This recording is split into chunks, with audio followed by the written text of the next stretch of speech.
কেন খিস্তি দেবো কেন খিস্তি দেবো? এই যে বল তুই 3 ভাগ্নি আর 2 বোন হয়ে গেল।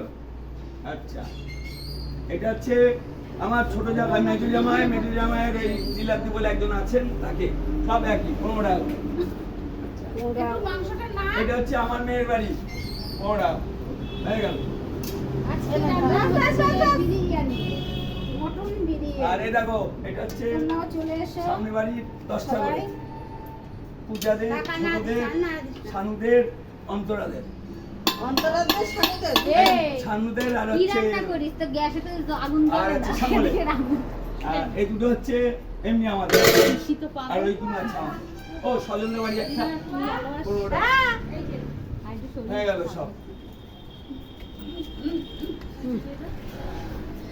এদি এই নে চান হচ্ছে তোর এই নে আমি দে আবার দে দে দে বলছি চান হয়েছে পুজো দিলাম আচ্ছা ভাগ্নিরা, এনাও গাডার মোটামুটি বিরিয়ানির মাল ঠিক আছে তো, আমাদের যা না থাকে বাড়িতে। দাঁড়াও দেখিনি লাস্ট পর্যন্ত কবে তারপরে দেখিয়ে কি দিচ্ছিস ওই কামদুনি রং রংটা না আগে আগে গোলাপ জল আর ওইটা দে বুঝেই না তাই চুপ করবি বেশি খাওয়া উঠবি হ্যাঁ হ্যাঁ তারপরে ওটা কি দেখে নে গোলাপ জল ওটা দেখ মুখ কি দেখ